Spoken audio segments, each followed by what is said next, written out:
Hello YouTube and welcome back. I am Benjamin Williams and today we're going to be doing another lab within Boson NetSim. Today's lab is going to be on implementing static and default routes. So let's go ahead and read our objective for this lab. It says a default route is used to send packets that are destined for a location that is not listed elsewhere in the routing table. If a router were required to store a specific route to every destination network on the internet, routing tables will grow exponentially and router performance would deteriorate. Default routes help keep routing tables small. A default route is known as a gateway of last resort or a default gateway. It also says, similar to a default route, a manually configured network route is a static route that is used to send packets that are destined for a location that is not listed elsewhere in the routing table. Unlike default routes, a network route defines a specific path for the router to use to send packets that are destined for a specific network, not any unknown network. By default, a static route is considered less trustworthy than a route to a network that is directly connected to the router and more trustworthy than a route that has been learned dynamically. It says in this lab, you will manually configure default routes and network routes on Cisco routers and layer 3 switches. So let's go ahead and take a look at our lab topology. For this lab, we have 3 routers. We have router 1, router 2, and router 3. They're all connected to one another via an Ethernet link. Well, they're not all directly connected to each other. Router 2 is connected to router 1, and router 1 is connected to router 3. We can also see that router 2 has a LAN interface down here, and it has a layer 3 switch within its LAN, which is D switch 1.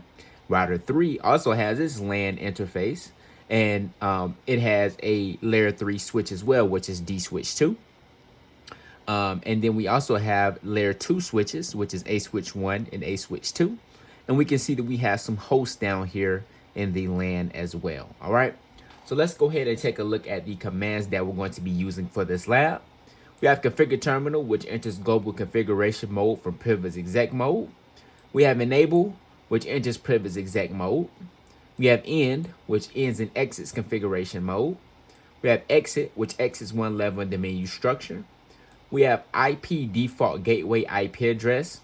This configures a default gateway IP address to which traffic destined to remote networks will be forwarded. We have IP route, destination prefix. Then we specify the destination prefix mask. Then we can either specify the IP address or the interface type, or really just the IP address or the exit interface. And this establishes a static route. We have IP routing, which enables IPv4 routing on a Cisco router or a layer 3 switch.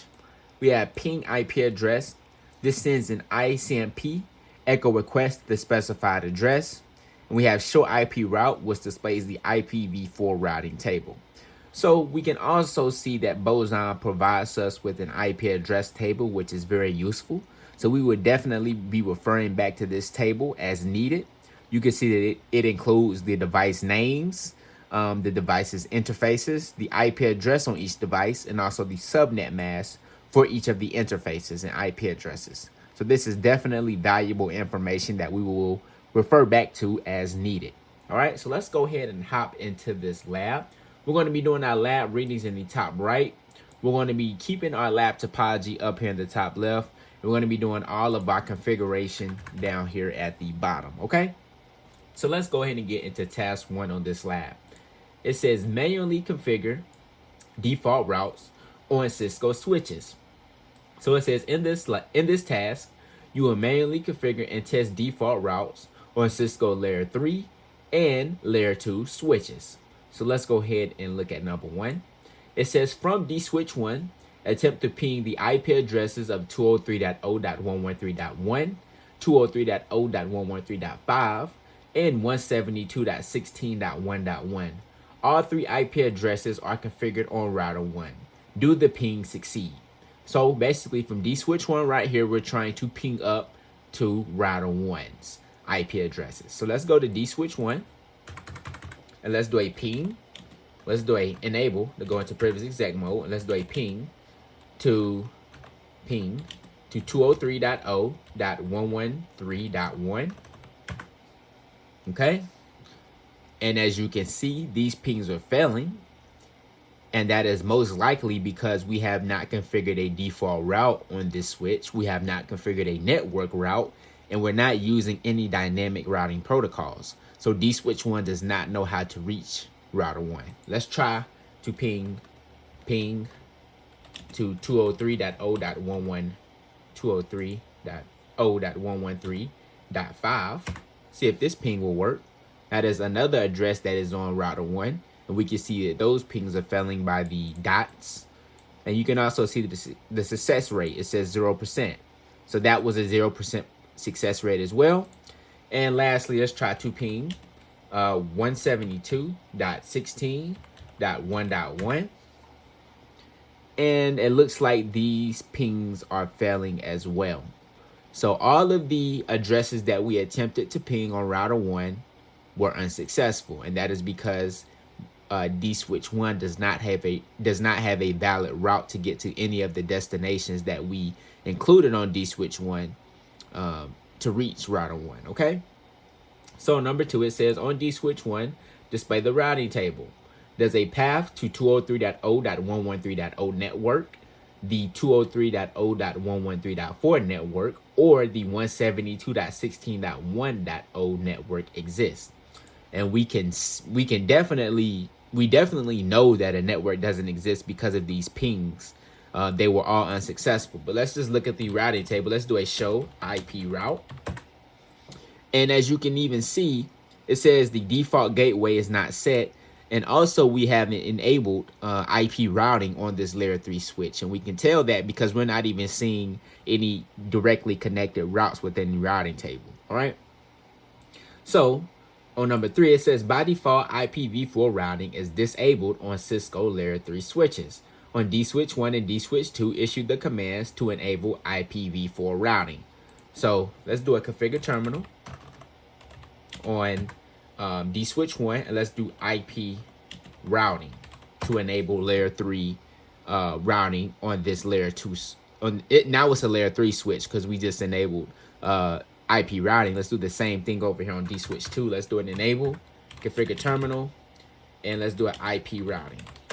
And now the routing tables on D-switch 1 and D-switch 2 should now be able to be seen, as well as they should be able to route information because they're now layer 3 switches because we put in this command of IP routing. Okay, so number 4, it says on D-switch 1 and D-switch 2, display the routing table.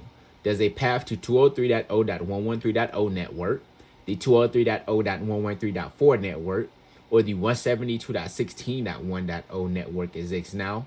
Why not? If not, why not? So let's go to D-switch 1 first. Let's do an exit. Let's do a show IP route. And as you can see, we do not see any routes to 203.0.113.0. We do not see any route to 203. I don't know why this is up. We do not see a route to 203.0.113.4. And we do not see a route to, I don't know why this is stuck on my screen. There it is. 172.16.1.0. If we look at the routing table, we see none of those addresses within D-switch 1's routing table. So let's take a look on D-switch 2. Let's do an exit. And let's do a show IP route. And we also do not see any of those networks listed in D-switch 2's routing table. And that is because we have not configured a default route, and we can tell that by this output. It says gateway of last resort is not set.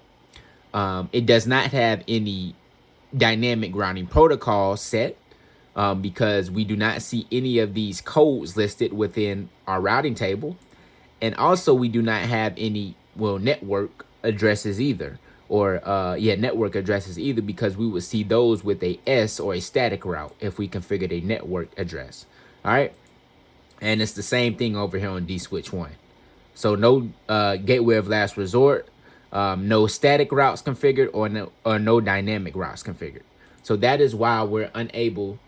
That's why there are no paths to these addresses right here. So let's go ahead and move on to number 5. It says from the switch 1, attempt to ping the IP addresses of 203.0.113.2, 172.16.1.2, which are configured on router 2. Do the ping succeed? Why or why not? So basically, from D switch 1, we're trying to ping some of the addresses that are on router 2.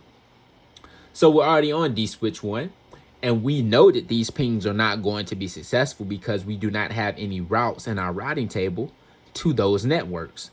Well, let's just try it. Let's do a ping to 203.0.113.2.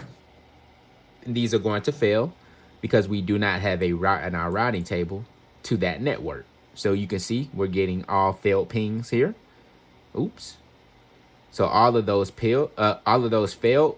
Success rate was 0%. Let's try to ping 172.16.1.2. And all of these should fail as well because we do not have a route in our routing table. All right. So on number 6, it says from D switch 1, attempt to ping the IP address of 192.168.100.1, which is configured on router 2. This ping should succeed, and why? Well, if we take a look at our routing table on D switch 1, we can see that we have a directly connected route to 192.168.100.0/24, and that is on the same network as 192.168.100.1. We can also see we have a local address configured on D switch 1 as well with the IP address of 192.168.100.2. So this ping is going to succeed because we have a route to that network on D switch 1. So let's do a ping to 192.168.100.1. .1. And yes, we get 5 exclamation points, which means all 5 of these pings succeeded, and we can see our success rate is now 100%. And D switch 1 and router 2 are directly connected on the 192.168.100.0/24 network. So that is why that ping succeeded as well. All right. So number 7, it says on D switch 1, configure a default route to the next hop IP address of 192.168.100.1, which is assigned to router 2's fast Ethernet 10 interface, which is directly connected to D switch 1. After configuring the default route, what would you expect to happen if you attempted to ping the IP addresses on router 2? Well, if we do a default route, then all of those addresses that are on router 2 now would be able to be pinged. And that is because D switch 1 is basically saying, if we put a default route, that is, it's basically saying that if you do not have a network address in your routing table to a specific network, then send that traffic to router 2. So then router 2 will be able to then get that information. And then we know that router 2 is directly connected to D switch 1. So then router 2 can send its echo request back to D switch 1. So both ways, we will have two-way reachability basically. So both ways will be able to reach each other. So let's go ahead and configure that default route. Let's do a configure terminal. And let's do a IP route to 192.168. IP route. We're doing a default route. So we want to do O.O.O.O.O, and we want to do the next hop of 192.168.100.1. All right, and hit enter there. So our default route is now configured. So now, number 8, it says from D switch 1, attempt to ping the IP addresses of 203.0.113.1, 203.0.113.5, and 172.16.1.1. All 3 IP addresses are configured on router 1. The ping should fail. Why? Well, on D switch 1, we configured a default route to router 2. But router 2, which we haven't looked at its routing table, if it does not have any default routes up to router 1, if it does not have a static route to router 1, or if it does not have any dynamic routing protocols configured, then router 2 will not be able to send that information up to router 1. So then those pings would fail as well. So let's go ahead and attempt to try that. Let's do an exit. And let's do a ping to 203.0.113.1. All right. So yeah, these pings are failing as well. Ping is failing. As you can see, we're having all 5 exclamation points. So the success rate was 0%. All right, let's do a ping to 203.0.113.5. And we're getting used this time. So use means that one of the destination or a path between dswitch1 and router1 does not have a destination route to reach 203.0.113.5. And we know that the only router that sits between dswitch1 and router 1 is router 2. So this means router 2 does not have a it does not have a network in its routing table to 203.0.113.5. So that is why that ping failed. Let's try to ping 172.16.1.1. And yep, the same thing with this network address as well. Router 2 does not have a path to router 1's address. So we're getting used in our output this time. Okay. So number 9, it says from dswitch1, attempt to ping the IP addresses of 203.0.113.2, 172.16.1.2, which are assigned to interfaces on router 2. Why do these pings succeed when there are no paths to the 203.0.113.0/30 network or to the 172.16.1.2/32 network in dswitch1's routing table? So let's take a look at the routing table. Let's do a show IP route. So we do have a gateway of last resort configured now.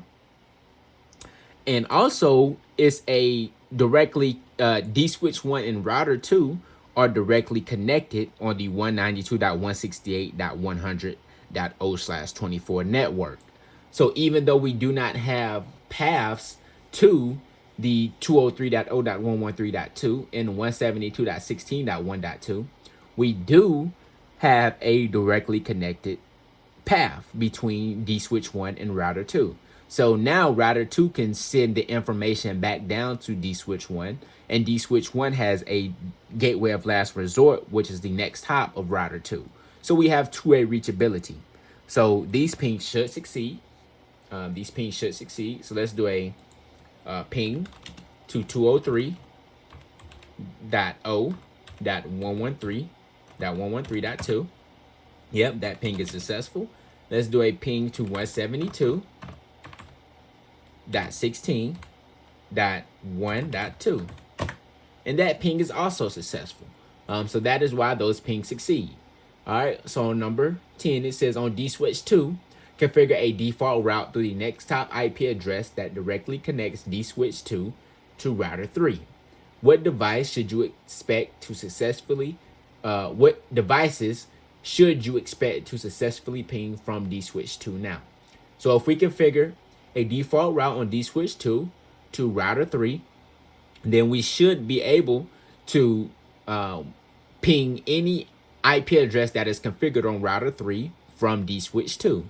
And because dswitch2 and router 3 are directly connected, router 3 has a path back down to dswitch2, which provides two-way reachability. So any address on dswitch2 that it attempts to ping that is configured on router 3 should be successful now. So on dswitch2, let's go ahead and configure. We can see that it is directly connected. Let's go to our IP address table quickly. And we want to do the next top IP address of 192.168.200.1 because that is the connection to dswitch2, as we can see right here. All right, so we want to configure that. So let's do on dswitch2, let's do a configure terminal. Let's do a IP route to 0.0.0.0, and the next top should be 192.168.200.1. All right, and hit enter there. And that is the next hop of router 3. So good. Let's go back up to our network topology. And number 11, it says from dswitch2, attempt to ping R3's IP addresses of 203.0.113.6 and 172.16.1.3. Why do the pings succeed? And that is because we do have two-way reachability. We just configured a default route on dswitch2 to router 3. And router 3 is directly connected to dswitch2. So we have two-way reachability, which means that those pings on any address on router 3 should be successful. So let's do an exit. Let's do a ping to 203.0.113.6. That ping is successful. Let's do a ping to 172.16.1.3. And that ping is also successful. All right. So number 12, it says from dswitch2, attempt to ping router 1's IP addresses of 203.0.113.5 and 172.16.1.1. Why do the pings fail? Well, we haven't looked at router 3's routing table, but if router 3 does not have a route to those networks on router 1, then the ping is going to be unsuccessful. If it does not have a dynamic routing protocol running, a static route, or a default route, then it can't reach those networks. So the ping is just going to fail. So let's do a ping to 203.0.113.5. And yep, it looks like those pings they're failing now because router 3 does not have a route to those networks on router 1. We haven't looked at the routing table, but that is just a very good guess, which is probably the right guess because this topology is pretty small and pretty reasonable to understand. And yeah, we're getting used on this ping, and that is because a router between dswitch2 and router 1 does not have a network path to this address. And the only router that sits between dswitch2 and router 1 is router 3. So that means that router 3 does not have a path to 172.16.1.1. Okay? All right, so for number 13, it says from dswitch2, attempt to ping router 2's IP address of 203.0.113.2, 192.168.100.1, and 172.16.1.2. Which pings succeed and which pings fail? So on dswitch2, let's just do a show IP route. Okay, so we can see our routing table. And now let's do a ping to 203.0.113.113.2. So we're not able to ping 203.0.113.2, which is on router 2's, which is a address on router 2. And that is because we're getting used. So it's a destination between dswitch2 and router 2 that does not have a route. And we're going to read Boson's explanation. Let's do a ping to 192.168.100.100.1. This ping should succeed because if we look at dswitch2's routing table, we do have a path to that network. So this ping should succeed, and it does. And if we do a ping to 172.16.1.2, will this ping succeed? It will not. And we're getting used again, and that is because a path between dswitch2 and router 2 does not know a destination route to 172.16.1.2. So let's see what Boson is going to say. It says, of the three, only the ping to 192.168.100.1 succeeds. This is because dswitch2's VLAN 100 interface also resides on the 192.168.100.0/24 network. Therefore, it is not necessary to route packets to that network. The pings to 203.0.113.2 and 172.16.1.2 on router 2 do not work because router 3 does not know a path to those networks on router 2. So router 3 does not know how to route to 203.0.113.2 and 172.16.1.2. So that is why those pings fail. All right. So number 14, it says on A switch 1 and A switch 2, issue the commands to display brief information about the interfaces configured on each switch. Why do you think the VLAN 100 interfaces on each switch is in the administratively down state? So let's pull up our A switches, or our layer 2 switches, our access layer switches. Let's do a enable, and let's do a show IP interface brief. And if we take a look, we can see that the VLAN 100 interface is administratively shut down. And the only way to get to administratively shut down is to disable the interface with the shutdown command. So that is why this VLAN 100 interface is administratively down. And let's do the same thing on A switch 2. Let's do an enable, and let's do a show IP interface brief. And if we take a look, this VLAN 100 interface is also administratively shut down, and that the only cause of administratively shut down is because you issued the shutdown command within the VLAN 100 interface, okay? So that is why they are administratively down. All right, so number 15, it says on A switch 1, enable the VLAN 100 interface. What happens to the VLAN 200 interface on A switch 1? So let's go over to A switch 1. Let's do a configure terminal. Let's go into interface for VLAN 100, and let's do a no shutdown. So now you can see that this interface changed to the up state, and you can also see that the VLAN 200 interface went to the down state. And this happens on some Cisco switches, really the later models. Only one VLAN interface can be up with an IP address at one time. Most of the newer switches can have multiple VLANs up at the same time, but some of them cannot. So that is the reason why this VLAN 200 interface now went into the down state, okay? All right, so number 16, it says on A switch 1, disable the VLAN 100 interface and enable the VLAN 200 interface. Based on the state of the VLAN interfaces on each switch, what IP address should you assign as the default gateway on each switch? So on A switch 1 first, let's do a, we want to disable the VLAN 100 interface. So let's do a shutdown here on the VLAN 100 interface. And then we want to enable the VLAN 200 interface. So let's do an exit. Let's go into interface with VLAN 200, and let's do a no shutdown to bring that up.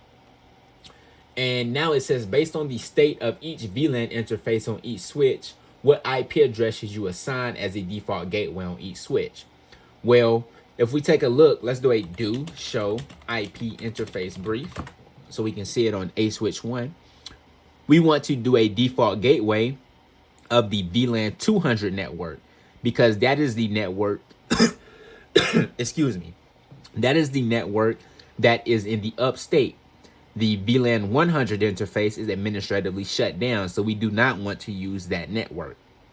So on A switch 2 as well, we want to use the VLAN 200 network, and that is because it is also in the up state, okay?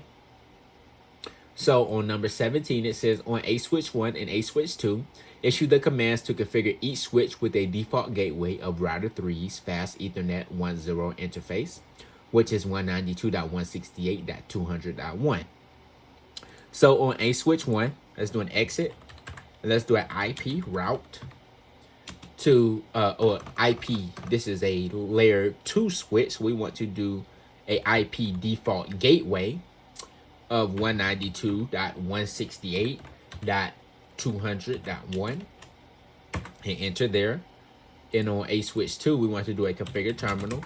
We want to do a IP default gateway of 192.168.200.1. Perfect. All right, looks good. All right, that looks good. So now it says 18, it says from A switch 1 to A switch 2, attempt to ping every IP address on router 1, router 2, router 3, which pings fail and which succeed, and why. That's going to take a lot of time, so let's just read Boson's explanation, because a lot of these pings are going to fail and we're going to have to wait a long time. So if we do it on A switch 1, we can see the ping to 203.0.113.1. It gets the use, so that means that a path between A switch 1 and this IP address does not know how to reach 203.0.113.1, we can see that a ping to 203.0.113.5 fails. We're getting all periods. We're getting used from a ping to 172.16.1.1. So a device between a switch 1 and this network of 172.16.1.1 does not have a path to the 172.16.1.1 network. We're getting used as well on a ping to 203.0.113.2. And that is because a path between a switch 1 and the 203.0.113.2 network, a router does not have a path to this network. We're getting used to 192.168.100.1, and that is because of the same reason I just mentioned. And if we continue down, same thing for the 172.16.1.2. We can ping 203.0.113.6 from a switch 1. So that is most likely, let's see what address that is, 203.0.113.6. That is router 3. And we configured that as our default gateway. So yes, that ping is successful.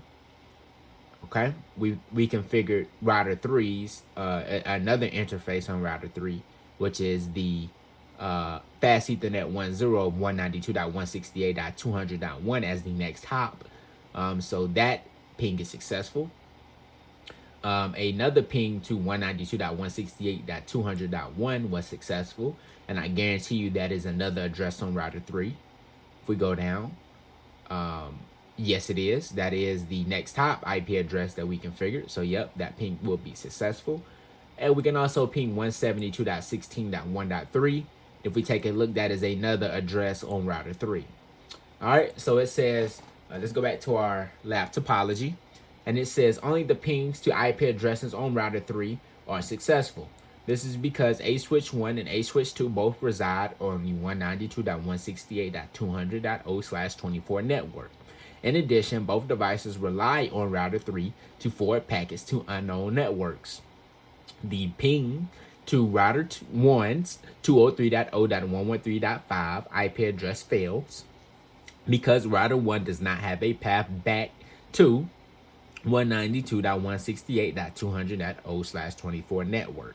Alrighty, so let's close this one out and let's go ahead and move on to task number 2. Task number 2 says manually configure default and network routes on Cisco routers. So it says in this task, you will manually configure static network routes on router 1, router 2, and router 3. Manually configured network routes enable a router to forward packets destined for specific networks without needing to dynamically learn those networks by using a routing protocol. So number 1, it says from router 1, attempt to ping every IP address on router 2 and router 3. Which pings succeed and which ones fail. So just looking at the network, we can tell that on router 1, if we ping the directly connected routes, those are going to work. But any other route is not going to work because we have not set up dynamic routing protocols. This video is getting pretty long, so I'm not going to do that.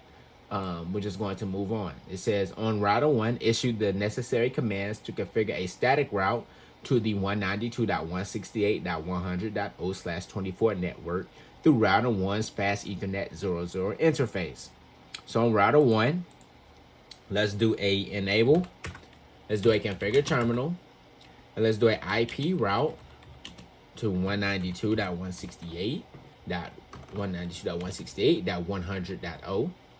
And we want to do the destination mask of a 255.255.255.0/24. And we want to do the next hop or the exit interface of fast Ethernet 00. All right. Let's hit enter there. All right, so it says on number 3, it says from router 1, attempt to ping the switch 1's VLAN 100 interface, which has an IP address of 192.168.100.2. Does the ping succeed? Why or why not? Let's do an exit. Let's do a ping to 192.168.100.2. And that ping is now successful because it has a route to this network, which we just configured. with this command right here. So number 4, it says from D switch 1, attempt to ping router 1's loopback 0 interface of 172.16.1.1. Why does the ping fail? So on D switch 1, we do a show IP route. That is our routing table. So let's try to do a ping to 172.16.1.1. And that ping is unsuccessful because a device between router 1 and D switch 1 does not have a route to 172.16.1.1, and the only device that sits between router 1 and D switch 1 is router 2. So we have to configure a route on router 2 to allow this ping to succeed. So number 5, it says on router 2, configure a default route from router 2 through the next top IP address of 203.0.113.1, which is most likely a IP address on router 1. Let's check the routing table, and it is the fast Ethernet 00 on router 1, as we can see. So on router 2, let's go there. Let's do an enable. Let's do a configure terminal. Let's do an IP route. We want to do a default route of 0.0.0.0, 0.0.0.0 to 203.0, 203.0.113.1. Hit enter there. Now number 6, it says from D switch 1, attempt to ping router 1's loopback 0 interface of an IP address of 172.16.1.1. Does the ping succeed? Now, why? So let's go back to D switch 1. Let's hit the up arrow to try that ping again. And the ping is now successful, and that is because we configured a default route on router 2. So now router 2 knows how to get to that loopback 0 interface on router 1. All right. So number 7, it says from router 1, issue the necessary commands to configure a static route to the 192.168.200.0/24 network through router 1's fast Ethernet 10 interface. So on router 1, let's go there. Let's do a configure terminal. Let's do an IP route. And we want to do a static route of 192.168.200.0. We want to do a subnet mask of 255.255.255.0/24. And the exit interface should be through fast Ethernet 10. Hit enter there. So now from number 8, it says on router 1, attempt to ping D switch 2's VLAN 200 interface, which has an IP address of 192.168.200.3. Does the ping succeed? Why not? Say end. Let's do a ping to 192.168.200.3. That ping is now successful because we configured this default route, or this not a default route. We configured this static route right here with this command. Number 9, it says from D switch 2, attempt to ping router 1's loopback 0 interface, which has an IP address of 172.16.1.1. Why does the ping fail? The ping will most likely fail because router 3 does not have a route to router 1's loopback interface.